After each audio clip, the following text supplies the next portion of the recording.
Simone and I were in the trenches in different We were. capacities in We the were. He was an 2016 Yes. NPR election. reporter when I worked for Bernie Sanders. Yes, Yes. that's how I Yes. originally met Sam Yep. That's Sanders. how she met everybody. Literally, that's how I met Eugene. Yeah, Shout exactly. out to Bernie. Yeah. Good for Bringing the black something. people together. Bringing the Listen. blacks together. Bringing people Not at the ballot together. box. We love it. Not at We the love ballot it. box. That was the issue. Okay. Next. Yeah. Yeah.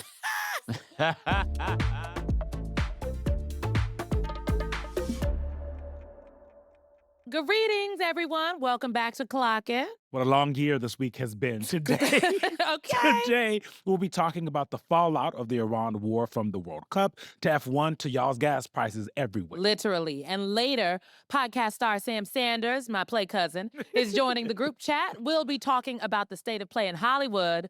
But I don't want to wait that long before giving a shout out to Michael B. Jordan and Ryan Coogler, Oscar Award winners.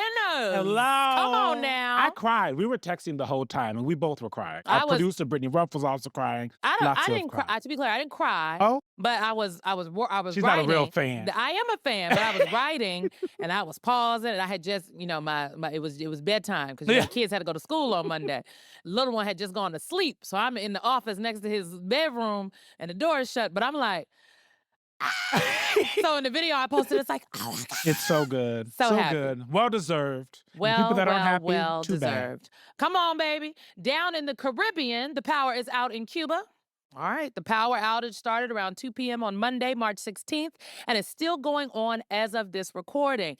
It is the third major outage, Eugene, in the country of 11 million people in the past 4 months. That's a lot. It's a whole lot. And the Cuban government, they have blamed the crisis on the United States and its energy blockade. As our girl Rachel Maddow likes to say, Watch this space. honey. We're also watching crazy lines at airports all over the country. A lot of people starting to feel the Department of Homeland Security shutdown that is still going on. There's a lot happening, but that's still happening. Okay, and this is air travel related, Yeah. but it's also Department of Homeland Security, DHS related, actually. Because to be very clear, the airport lines are long because the TSA workers aren't getting paid. And they're quitting. And they're quitting and they're not getting paid because the government is partially shut down. Because if you remember, the government killed 2 Americans by way of ICE and Customs and Border Patrol, and they have yet to atone for that. But did you also see this reporting that Delta flew You sent me 5-year-old this. Liam Ramos? Remember the little boy with the bunny ears from his beanie, on his beanie from Minneapolis? Okay, Delta flew them to an ICE facility in Texas back in January. He and his father. If you're watching us, that's what's on the screen, child. Look at this. This wasn't a private flight either, okay? This was a commercial flight, and the ICE agents were escorting them there. This is crazy. Delta. And they're saying we don't talk about these kinds of things. But that also means that Delta got paid both ways. Remember, they let an ABC News reporter sit with Liam and his dad on their return flight and shoot video of Liam in the cockpit with their pilots. I also saw that this news was broken by an independent journalist, Come on. which is very important, Come on. who took a bow from the Washington Post. So, Well, when people leave legacy journalism, they are often still doing they the are work. still doing the work. And she did a very professional job. Shout out to Gillian Brickell. Okay, she asked Delta for comment. And in her article, she wrote, this is a quote, "A representative for Delta did not answer directly when asked if it works with ICE." Clock that, child. It feels like the answer is they do. It feels like we can see. And that is the backdrop to the stories we want to go in depth with this week. So buckle up. Always exhausted. Buckle up, child. Okay. Iran continues to be the biggest story in the news. But I think what happens and what is happening, frankly, beyond Yeah. the headlines actually tells us some really important things about the impact of Trump's Middle East incursion. He keeps calling it an excursion, child, but it seems like he's probably confusing his words there. It's an incursion. I-N, Mr. President. Somebody get the president dictionary. Because the impact is serious and it is truly long-lasting. We've been tracking the price of gas on our show. I can tell you that at the start of last week, the average price per gallon was $3.53. And this week, as of recording time, is $3.79. Simone, when I was coming in to shoot this, they had my Uber driver, who I've actually had before. So he knows that I work for MS. He said, "Eugene, when is this Iran war going to be over?" And I said, "Well, the president said when he feels it in his bones." And he started laughing, but he said, "These prices are too damn high. My gas has gone up 80 cents. That's crazy. 80 cents a gallon." And this is someone whose livelihood is built on driving around because, and I've talked about, he told me, I can't tell everybody all his business, but he's left the industry that he was at by force. And so now he's been driving around for a while, and now 80 cents a Was he day. a federal worker that lost his job? Well, oh, goodness. Well. So the prices are too damn high. The prices are high. I went to go get gas the other day before my car got in the shop, which is like crazy. Like, I wish I would have had the issue with my car before because Correct. I wouldn't have put the money in the car. But at $100, didn't even fill up my tank. We actually got a Terrible. comment on YouTube last week on our Don Lemon episode. A user named Milady, Milady Brawls? Brawls? Milady Brawls 659. Okay, Milady. This is what they said. Quote, I'm tired of hearing how this is affecting Americans. Ooh. Okay, I am an American who lives in New Zealand. You complain about gas prices going up 50 cents a gallon. We are experiencing a $2 rise per gallon. This rise affects every aspect of our lives. We didn't vote for him either. Well, It's a very Milady good Brawls, point. 6'5", I did not know her name was Milady Brawls. When we discussed this, Milady Brawls. Milady Brawls is crazy. It is true that we talk a lot about what happens Yeah. domestically, but what is happening in the Middle East affects everyone across the globe. The Mhm. gas prices, but I'm also thinking about the diesel prices, Yeah. the price of fuel, Fertilizer. fertilizer, the farmers. I'm not a farmer, but I know some farmers, and it's Mhm. crazy. The grocery prices are about to go up because it's going to cost more to get the food out the ground. And this is the issue with when you talk to world leaders and the people Mhm. that work for them, is that they didn't sign up for this in any way, shape, or form. And the Child. people in their countries are also being impacted. I was talking to an energy analyst, and they said the price of per barrel is going to go up more than $100 as we move through this. It's very concerning. I would argue it is Jacked up, devastating. It is devastating. messed up, Yeah. and there seems to be no end in sight. I think the longer this goes on, the harder it will be for people to recover. We're going to need another American Rescue Plan. Yes. No, and we won't be getting one. Well, The war is also having real life consequences in sports because everything is being impacted, especially those sports that have a lot of money Mhm. involved. Formula One canceled 2 of its races scheduled for April because they were supposed to be happening where? The Gulf and in Bahrain. well, those F1 teams, they are spending more than, get this, $6 million per race Mm. each. So that is $132 million on That's the line. crazy. Those people might be very rich, but they're not going to fly those race cars into an active war zone, child. And one of the things I think that's so interesting, it seems like F1 doesn't think it's going to be safe to do business in the Middle East in a month or more, right? Because that tells you that the people they're talking to, because they have their own sources, the people that these business leaders are talking to are telling them, no, don't cancel it all because it is not going to be safe for your people over here. And God forbid something happen Mhm. at one of these big events, right? Mhm. Because, terrorist attacks, the F1, that's a place They in look which for they might do gatherings. that. They look for Yes. places where people are. I mean, you think about all of that, and you've got the president posting that maybe it's not safe for Iranian soccer players to come to America. Did you see this? I read that, and I think a lot of people read that as a threat, as like, Mm. something may happen to you Mm. here. And I think when you have the president of the United States threatening, making a weird promise to other people that tells, one, he's already at a war with their country. Two, he is telling them, don't come over here, which is one, not how this country Mhm. used to operate, especially when it comes to athletes. To be clear, World Cup football, Yeah. aka soccer for the people in Football. America, football. The Iranian soccer players didn't do anything. Right. You know what I'm saying? The president has had many different differentiating reasons for why we have gotten into this war. I would argue they have not settled on something. They're lying to us about why we got into it. They He's don't really had know. more than 30 calls with reporters, and almost every single one of those calls, he has a different timetable, he Mhm. has a different reason, he has a different end game. At one point, the argument was he was in the war to free the Iranian people. And Mhm. so if that is the reason to be in this war, if you are concerned about the humanitarian plight of the people in Iran, which I highly doubt it because it's the same government that is killing Americans with ICE and Customs and Border Patrol and snatching people up off the streets who are Americans, and even people who aren't, who have been here for, don't get me started, who have No. been here for years. Keep going. This is, I mean, like, how are we supposed to believe that you care about the plight of the people in Iran when we see what is happening to the people in this country by this government, what they are Mhm. doing to us?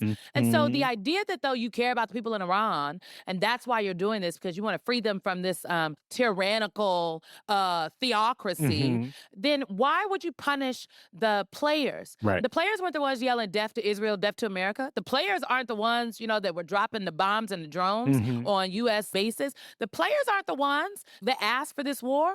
The players didn't do nothing. So why the players can't come? Do you know who else didn't? Americans that are living overseas. Well, and this is personal for you. I don't know if people know this, It but is. So your people are my in. parents have lived in Dubai since 2011. So I spent a lot of time going back and forth between the Middle East for I know what years. y'all are thinking. Before he gets serious, they do seem rich. They are not. I've seen some of Miss Leah's bags. I'm like, whoop. Those are gifts Clock from it. me. So one of the things that's so interesting about them being there, my dad's former military. He is former military intelligence for 21 years. So when they retired, that's kind of where they've been kind of having their second, third life stance, as it were. I ain't gonna tell all their business, but Please don't. I'm not trying to get a call from your mama. She will. Yeah. They have lots of friends who are worried about what's going on. And for those of you who have heard from the administration that they are trying to make sure that Americans are safe and get out of the places that are getting attacked by Iran and the retaliatory strikes, this is the email that they sent my parents. They sent an email that said, thank you so much for signing up. I'm paraphrasing. Thank you so much for signing up to leave if you want to. We are ready. There will be a plane for you in 2 days. You cannot bring your pets, keep the bag short, but also more importantly, this plane is going to Greece. And after that, you're good luck.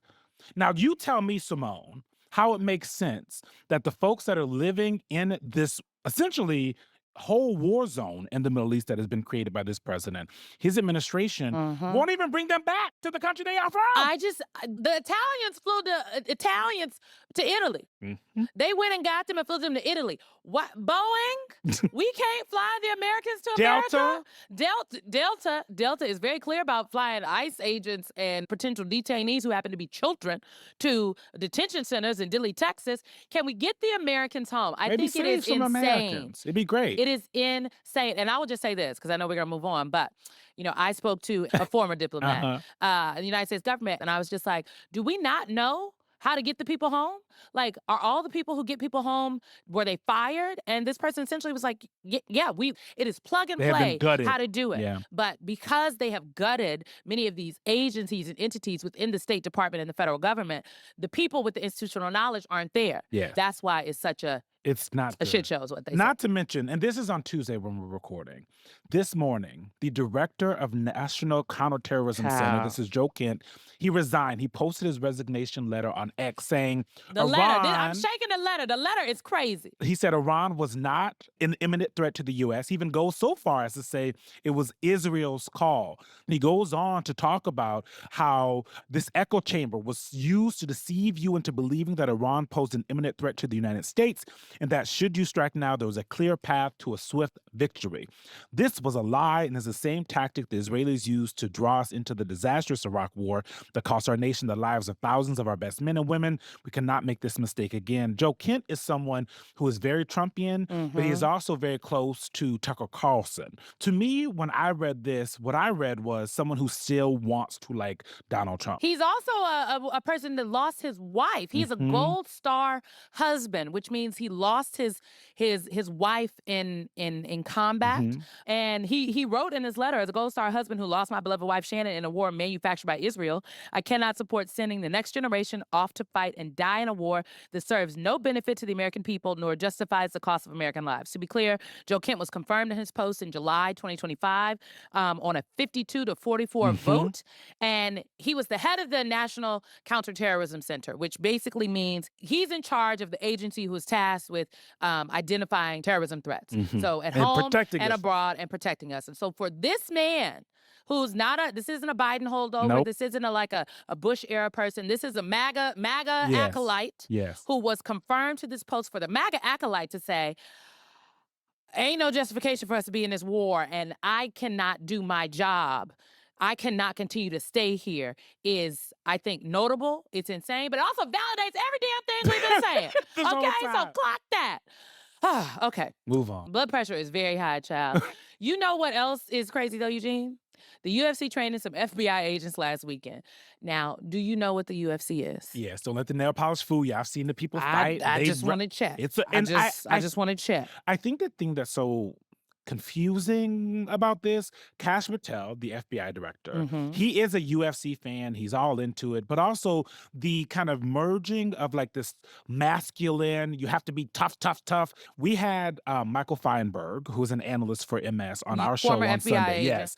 Yes, former assistant special agent in charge of the FBI. Basically, he was a big FBI Correct. agent, a Now- very important FBI agent. Now, he said if you have to use martial arts and you're in hand-to-hand combat, you've already lost. It's already Ooh. it's gone too far left. And so the fact that they are getting this random training, that if they end up using it, we're in a bad place already. And so it feels like a waste. It's strange. It's weird. And it shows that Kash Patel continues to bring his whatever he brings to the He table. doesn't bring much. Look, the reality of the situation is, I don't know what this infatuation with the UFC is. Sweaty Dana- men. So, I'm not touching that. The UFC people have been a fixture in like the Trump Yeah. world for a while. Like the head of UFC, they spoke at the RNC Yep. convention. Mhm. He was at the inauguration. They're planning to have a UFC fight on the White House lawn, child. Joe Rogan was talking about the weird timing of the fight. Take a listen to Joe Rogan. It sounds crazy. I know it's going to be very high security and high stress and weird to have a fight at the White House in the middle of a war. But I would hope the war will be sorted out by June, but quite honestly, I'm not confident that that's going to be the case. No, Yeah. no. Yeah, so that would be weird. Yeah. Having this very high profile event where everybody's in one place at one time right there. Look, it is crazy. It's insane. It doesn't make sense. How does it serve the American people? Mhm. There is a subset of people Mhm. who love the UFC and Trump, to be very clear, he's been to a number of UFC fights. And when he goes to UFC fights, he's not up in a box. He's down there with the people. It's very Mhm. different than when he goes to like a football game Uh-huh. or he hasn't been to a basketball game yet, but in the US Open, right? Things like Mhm. that. So I do think that the president feels like these are his people. Yeah. And I think they believe this is a good culture connection. I think by the summer we'll still be in the war's not getting over tomorrow. No. So The I don't know how impacts of this the is, war are going to be long. I don't know how lasting. this is appropriate. Very but you break it, it's you just bond. me. Mm. So we're going to take a break right now. See how I did that connection there. For a complete change of pace, when we come back, we will have entertainment expert and political expert, frankly, Sam Sanders. Yes. Stay right My there. play cousin. Welcome back. Joining the group chat now is, like I said, my play cousin, Sam Sanders. Like many of us, Sam wears many hats. Sam was Mhm. one of the original hosts of the NPR Politics podcast before he turned his focus to the things we obsess over in our free time. Correct. TV and movies, music and Yeah. celebrities, internet and memes. He currently hosts the Sam Sanders Show for KCRW. And in the past couple months, he's interviewed Oscar nominees like Eugene, Kate Hudson, Uh-huh. Ruth E. Carter, Come on, Wakanda. Raphael Sadiq, Love it. okay, as Ah. well as an Oscars joke writer, a wig maker, and many of the journalists covering the movie business. Shout out to the wig makers. We thought he would be the perfect person to talk about Literally. not just what happened at the Oscars this year, but what could happen next. Sam Sanders, sir, hello. Greetings, Sam. It is so good to be here. I am a longtime fan, first time caller. I feel like I know you both because I Yes. just follow you. You know, Simone and I were in the trenches in different We capacities were. in We the were. He was an 2016 NPR election. reporter when I worked for Bernie Sanders. Yes. Yeah, that's how I Yes. originally met Sam Sanders. Yeah. That's how she met everybody. Literally, That- that's how I met Eugene. Yeah, exactly. You know, shout out to Bernie. yeah. Good for Bringing the black something. people Listen. together. Bringing the blacks together. Bringing people Not at the ballot together. box. We love it. Not we at the love ballot it. box. That was the issue. Okay. Next. Yeah. Yeah. So, Sam, when we were talking about like a post-Oscars conversation, right? That is forward-looking. We were like, Yeah. Sam Sanders is perfect. So we are at this really interesting point with film where when you watch what happens on Oscar night, the Oscars are becoming more digital. I can't tell if Conan was joking, but he said that now it's going to be on YouTube. It's going to stream on YouTube. It's not going to be, an Oh, that's ABC, happening. CBS Yeah. thing, which is shocking. We saw the kinds of folks that were winning. We saw the kinds of things that people said. Mhm. When you look at what happened on Sunday night and think about how that impacts the next Oscars in the next year in entertainment, how are you thinking about that as someone who is steeped in this? I think the biggest thing to keep in mind is that the two movies that did the best at the Oscars this past weekend, Sinners and One Battle After Mhm. Another, all of the industry watchers and experts I speak to say that the version of Hollywood that we are walking into will be much less likely to actually greenlight those kind of films. Films Oh. with new IP, films that Mm. allow creators to own their work. Those things are less likely to happen in the aftermath of these big corporate mergers and in the continued march to billionaires who aren't creatives running this business. And so the So, Oscars, in many ways, you could see it like the end of an era. This one, end of an era. what? Okay, but Wait, I'm shocked. okay, it's crazy though because Warner Brothers, Yes. the merger that Sam is talking about, Yeah. it is Warner Brothers that is currently about to be sold to the Ellisons, Mhm. who own CBS, and it is And the To Paramount, studio. Paramount. It Yeah. is to Paramount. Yes, that means that they are the deal that like Ryan Coogler Yep. has Oh yeah, with they're big mad at Mr. with Ryan, honey. with Warner Brothers. Yeah. Are you saying that those kind of things could be in jeopardy? Are the contracts not solid? So let's highlight what Ryan got with this deal for Sinners. When he Yes. made Sinners, which is his own story that he wrote with his wife, he negotiated this deal that basically gives him the ownership rights to that movie and its IP back to him in 25 years. It was already rare to see those kind of deals, but the merger that we're going to see and the billionaires like the Ellisons who will now be in charge will be much less likely to allow creatives to own their stuff and much less likely to greenlight projects like Sinners and One Battle, which both highlight Black people. I was gonna Right? say You when you know, say we're gonna projects like that, you see talk about Black people movies. Black people, and also look at K-pop Demon Hunters. K-pop Demon Hunters also won 2 Yes. Oscars this past weekend, and by many metrics was the biggest film of last year. If you look Yeah. at Yeah. just people watching it from home, And it was a Um, Netflix movie that- to start Mhm. off, and they released it on Netflix because they didn't Yes. think it was going to be a big enough boon, and then it was so big that you got a theater Yeah. release. And then everybody was singing, "We're going Yeah. up, Well, up, and up, also- now, now, now. Yeah, yeah. We're going thing up, about this deal, now." though, the deal for K-pop Demon Hunters, it was negotiated during the depths of the COVID pandemic when no one was going to Mm. theaters. And so Sony said, we'll make this film straight to on-demand streaming because of the theaters being closed. But that said, the taking a chance on a movie that is driven by K-pop, that is driven Mm. by characters of color, nothing about the Ellisons indicates that they will take those kind of risks. And there's a good chance that we just see fewer movies in theaters once this deal is done. You know, every year, a studio like Warner Brothers and one like Paramount, they have a certain number of films that they know are going to go Yep. into theaters. Do you really think that when Warner Brothers and Paramount merge, they'll keep that count? No, it'll be less, right? Also, what happens when you have more and more consolidation, you have fewer gatekeepers and fewer people who are in charge of saying yes to new things. And when you have fewer people in charge of green lighting, you just get less new ideas and good stuff. I think this is entirely bad for the industry. When you, Mm. this is all bad news, Sam. This is the Now like Sam said, coming in with a Debbie Downer. depressing ass news. I'm sorry. But Oh. No, I'm sorry, but, But it's like it's real. real. It's real. It is going to pull together a bunch of cable and broadcast networks, a bunch of sports rights that rival ESPN. They're going to take over HBO Max and Paramount. They'll now control CBS and CNN. No one company or one man should have that much power. This is Come on, major. old Kanye. okay, the old Old Kanye, Kanye. not the new Kanye. We ain't, To be we clear. ain't messing with the new To be Kanye. clear. Yes. Yes. We miss him. Yes. Yes. Yes. Bring him back.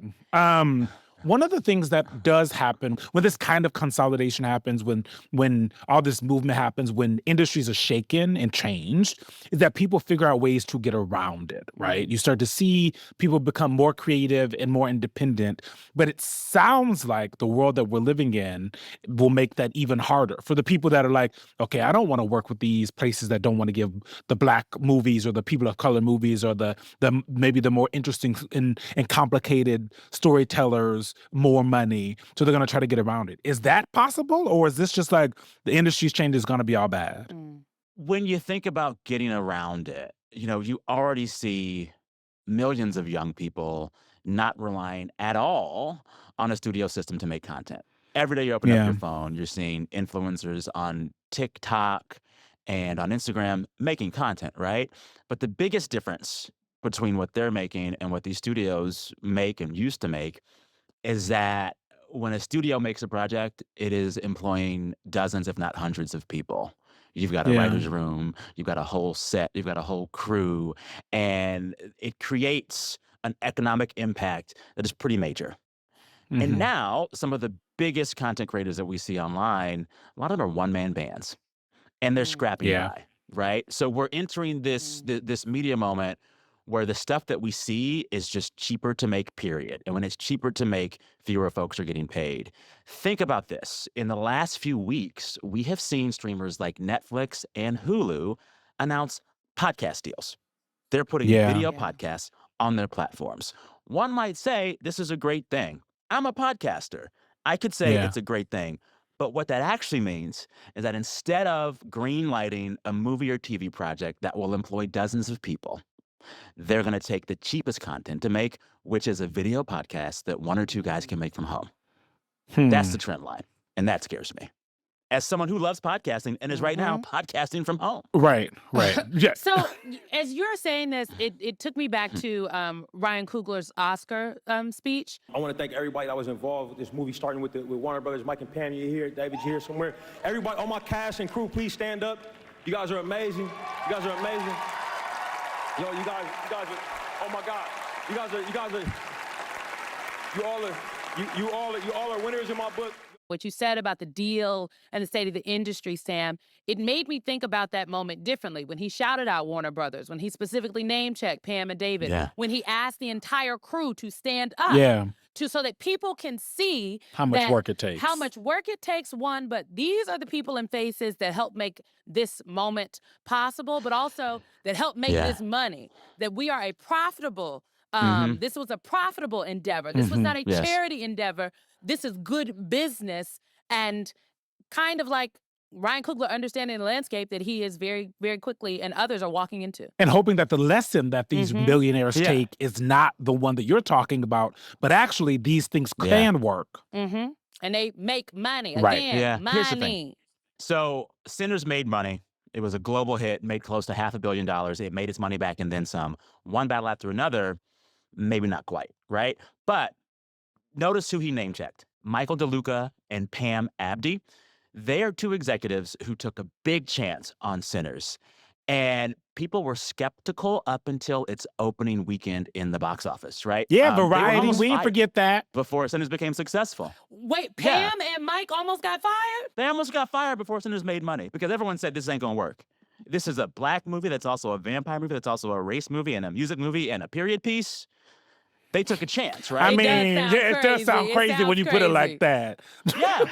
But like, think about it. Everything about these mergers is going to leave Hollywood with fewer of those types of executives and less space to take those big swings. It's really important to know who David Ellison is. He is the guy who is, the big winner in this merger, the guy who's going to own it all, son of Larry Ellison, founder of Oracle. Mhm. Yeah. He got his money together from his daddy's tech money and from like Saudi investors, right? But David Ellison's big deal before he became an executive, he wanted to make movies. He wanted to be in movies. He wanted to be a star. His taste is very particular. He wanted every movie he made back in the day to have an airplane in it because he likes airplanes. This is the guy who's going to be in charge now, not someone who's taking big chances. Not someone who's taking big chances. Okay, I'm gonna leave the airplanes alone, because I lost thought about it. But when you, one of the things that we That's why his talk about a company was lot. called Skydance, y'all. Skydance, airplanes. Sorry. Oh, okay. So this means like, who owns the Bond movies? Who did the Broccoli family recently sell the Bond? Amazon, Didn't I thought. Amazon They sold it get to that? Amazon. Amazon get Okay, Bond? well, Why in the world does the company that owns one of the biggest action franchises in history also ship me toilet paper? Why does Amazon, one company, have that much power? It's a very good question. Well, This because don't make no damn billionaires, sense. because the because people, the bad billion, Y'all, well, not the it don't make no billionaires. sense. yeah, understand don't the say assi- bad, Well, all of because them. the billionaires understand the Right. assignment, even the bad billionaires. Yes. And Are there good ones? well, I do think that there are ethical billionaires out there, but here's the thing. Name some. I think about the fact that like maybe Jay-Z, Oprah, what's my guy, Robert Smith, Tyler Perry. Melody, Mm-hmm. Melody Hobson. Mm-hmm. Well, Tyler Perry owns some stuff, but then he also Mhm. just sold some stuff. BET he just got bought out of the BET Yep. stake. To be very clear, Paramount bought him out. I just feel like perhaps some of the people who also have money, who have not ventured out into the media space in the ways in which the Jeff Bezoses of the world and the David Ellisons of the world have, maybe they need to. Because in this day and age, like I think all the way back to like Rupert Murdoch, you got to fight fire with fire. And if some people that don't care about some other things don't start owning some of this key We're all stuff, screwed. we are all screwed because this affects what people believe to be true. Who owns the media and what the media says? And the media is social media. It is television. It is movies. It's It is news. news. It is the newspapers, right? It's the night shows. All those things color what we believe to be true as a society. Because Sam, when what Simone was talking about, she talks about this a lot, is like when you control the information infrastructure, I guess you Yes. could put that, what the human beings that Mhm. engage with all of that media can think, and then that influences what they actually do.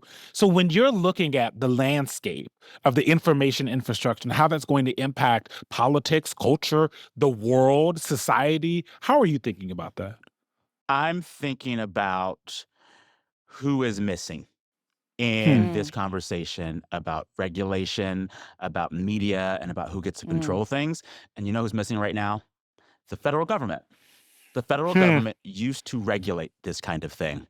There was a moment in the 1960s when we had the beginnings of another media monopoly. The big three networks, ABC, NBC, and CBS, controlled everything on TV, and it was getting kind of scary. And the government in 1970 introduced the Financial Interest and Syndication Rules, aka FinCEN.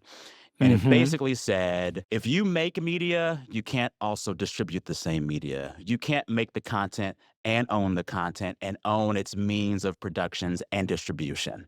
And so it kind of just broke it up. And the landscape that you and I came up with as kids was regulated to make sure that you Yeah. had things like public access television online, to make sure you had fair time for both parties.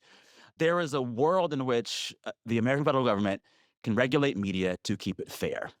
We have not updated the way that the government regulates that at all in decades, really. And we've seen in the last decade or so platforms like Netflix come up Mhm. and do things that those old FinCEN guidelines would have never allowed. Netflix Right. makes its own content, it distributes its own content, and it chooses how to push it to you.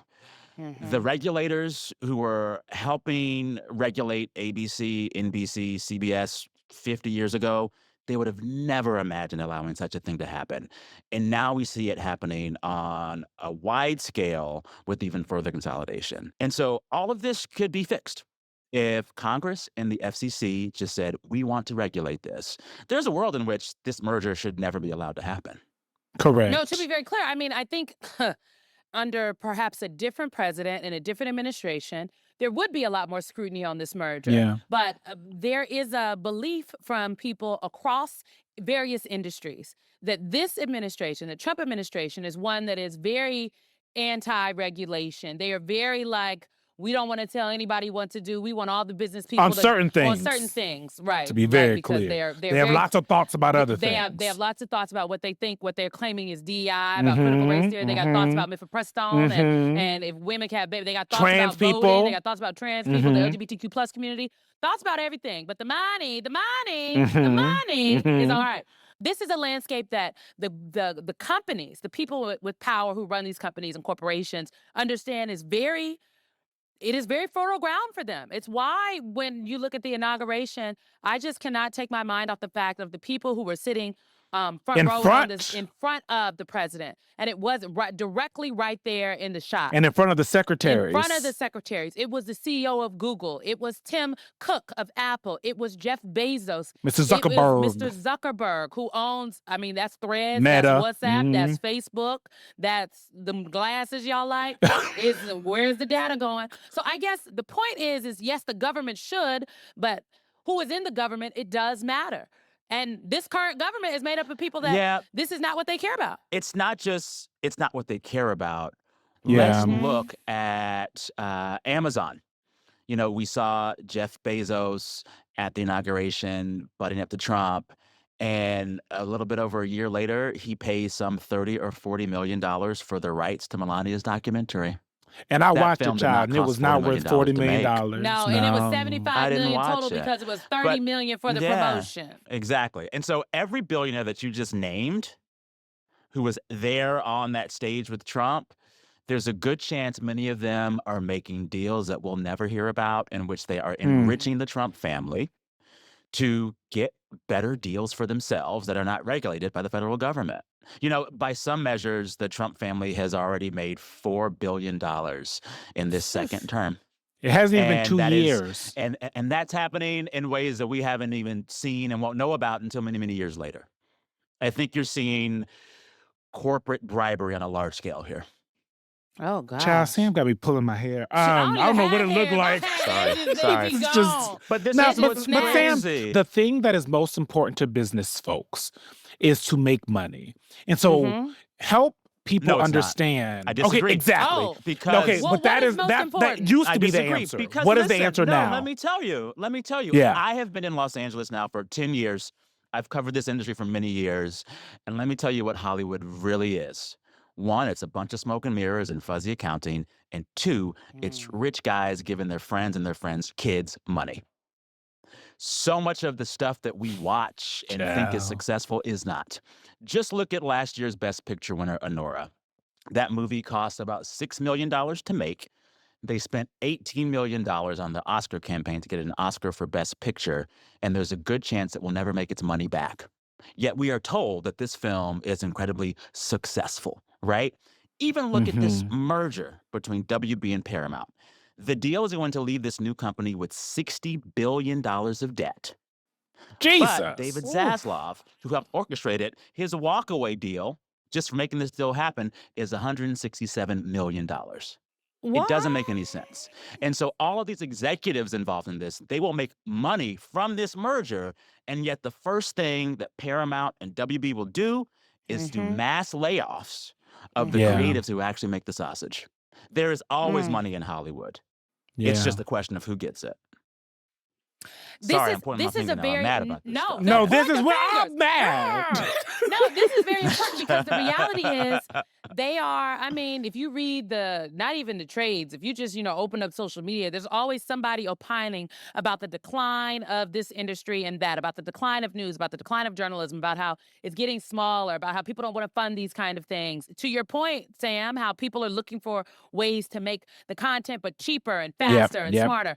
Maybe not smarter, actually. No, That's the make it very problem. much dumber. But the reality is that there is money. Yeah. Maybe there's not as much money as there was, 15 years ago. Okay, the contracts for people are getting Yeah. smaller, but there's Yeah. money. But that's a choice. Yeah. That's a choice. That's a choice. That's a choice. Can I give It you is another all number? a choice. Yes. Yes. So, Andor, one of the most critically acclaimed series of last year. Oh, This was yeah. an extension of the Star Wars universe. It was on Disney Plus. For the nerds. Andor, guess how much money it cost to make? Guess how much money it cost to make? 6 million, The 8 estimated million. budget was between $650 to $700 million For a TV show? What? for a show that will never make that money back. For a TV show, my dude. No, why they didn't do This that is with the a thing. green screen? These men have money when they want to have money. Just think about the way this deal came together. Larry Ellison, who didn't make his money in Hollywood, he made his money in tech. He gave his money to his son, and then his son used that money and some other investment money to find billions of dollars to buy all these companies. Money exists when they want it to exist, and they find it when they want to find it. The question is, are we going to have people in charge of this stuff who choose to spend money on folks who aren't from central casting? Well, that's a mic drop word I didn't want to right make it there. so dark I and am sad. Oh stressed. my You God. did. Oh No, my It was God. much You know dark. what? Very sad. It is. It's a little dark. Lord. It's a little sad, but you know what? It's real. You're right. And frankly, we have to talk about it because Yeah. they think we don't know. Right. They think we are unaware about what is really going on in the streets. But you know what? My play cousin Sam Sanders Come is on the on. case. Yes. He's on the case. I will say, we will end with this. All it takes is one good executive. That's how we got this podcast. Correct. Sam Sanders, thank you. Thank you, Sam. It was amazing. Thank y'all It for was letting amazing. me rant and rave and get things off We my love a chest. rant, I feel honey. good. I needed feel it. lighter. Yes. I feel like therapy. It did. This was a good therapy session, but Appreciate that don't y'all. mean you Yes, get to it really skip with your did. therapist this It week. really No, did. no, I will Y'all be need to seeing go them. see y'all's real therapist this week, Correct. okay? All right. I appreciate you, Sam. We love you. Good to see All you. right. Thank y'all so much. Love y'all too. This was so much fun. Don't go anywhere because we will be right back with the side chat. Welcome back. It's All time for right, the Sam side chat. Sanders. Y'all know we spend some time on a story we just can't get over.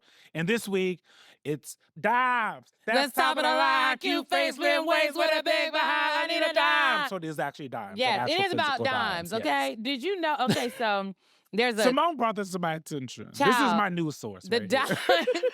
Okay, so the olive branch on the dimes is going away. Uh-huh. And what happened This was for the 250th anniversary yes, of the the U.S. country. Mint, they unveiled new designs for the country's 250th anniversary, and it left out a key detail, okay? The olive branch from the newly designed dime. The new reverse shows actually a bald eagle. Uh-huh. It's mid-flight, Uh-huh. okay? And arrows are in its left Uh-huh. talon, and nothing where an olive branch once lived is in its right talon, with the inscription, Liberty over Tyranny. The dime has been unchanged since 1946. And the liberty over tyranny is like, it seems very on the nose for this moment. People were very mad about the olive branch. Uh-huh. It had American Revolution origins. And there people are like, oh, Trump is changing the I dime. will say one thing before we get to who actually made the first request. The lady in Liberty looks good. She look yassified. Don't she, don't Lady she look, Liberty, got some work baby, done? that she's snatched. Okay, the she- chin the is Ozempic. not Ozempic. Ozempic for Lady Liberty. She might be on Zepbound, child. We don't know. Now- She on a GLP-1. Now, people have been saying this is very Trump. They're mad at Trump. Well, Well. the coin Did Trump designs do were initially put into review September 2024. That means Joe Biden was president. Yes. So Now, it feels Trumpian, it does. but it is Biden in it. Biden asked. Biden. Okay, but That's in your old December, boss. but in December 2025, okay, so Mhm. just a couple months ago, Scott Bessent, who is Trump's Treasury Yes. Secretary, got rid of some of the quarter designs that were approved by the last Treasury Secretary, Janet Yellen, during the Biden administration. But these And- ones they like. Yeah, these ones they liked, but he said that the ones he got rid of focused on what he said were DEI and critical race theory Now- policies. So while the dimes the review came about during the Biden administration, these are Scott Bessent dimes. Well, good for Scott. But you know what I'm looking for? The Harriet Tubman 20s. Do you I'm think still they pissed nixed about the 20s this. as calling them DEI? I have not seen Harriet Tubman on a 20, and I thought we all agreed that we liked Harriet Tubman. I wanted to, well, some of us. We do. Some of us, we do. I don't know. Maybe Scott I think that's a question for the Treasury Secretary. Mrs. Secretary, are the Tubman 20s DEI critical race theory? Where Are they you at? suggesting that Harriet Tubman didn't lead the people out? What are you trying to say? Let us know. We Come would on the like to show. know. Why well, not? actually, this is not a show he can come on, but he can come on the weeknight or the weekend. I just want to be very clear. We don't do politicians or the people that work for them. At all. This is a quote. This was made as a tribute around the American Revolution. The eagle carrying arrows and the liberty over tyranny motto are meant to symbolize the struggle for independence during the Revolutionary. I feel like we're in a struggle for independence now. Correct. Okay. I think the liberty over tyranny is very apt. It's like maybe Scott Bessent trying to tell us He's something. like, blink twice, sir, if you need some help. Scott Bessent, Mrs. Secretary, call us. Let us know. If you need help, Blink we will twice if send you're someone. looking for help. We don't okay? fight, so send someone else. We to you. don't fight, but we will send someone. I just think at the end of the day, look, this is the 250th anniversary. Yeah. There's so many things that are happening. The dimes are just one part of many, Uh-huh. many different things. Remember, you got those freedom trucks rolling around.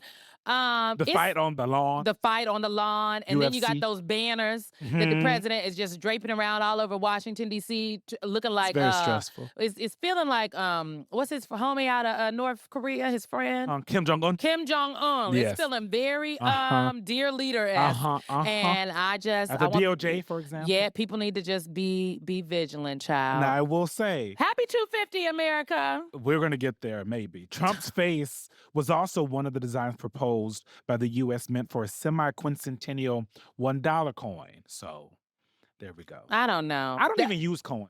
Eugene said this the other day, and I I'm just did. like, that's because you don't drive. I don't drive, and I'm not I in got I feel coins like, in my middle for compartment. what? You just never know when you need some change. Oh, yeah. I'll be like this. Oh my goodness. Get out of here. It's time to go. Thank you all for tuning in. This is what, episode 6? Episode 6. I want people to know we're not going anywhere, okay? We're going to see you next week and the week after that and the week after that, child. So we doing, y'all just keep watching. Keep Commenting. listening, keep commenting, just like me, Lady Bras Yes. 659. Shout out to me, Lady Bra. We are looking at the comments, child. So you keep telling us what you think. You might end up here on the podcast. So just thanks. Yes, thank you, guys. Thank you. Keep watching. Keep listening.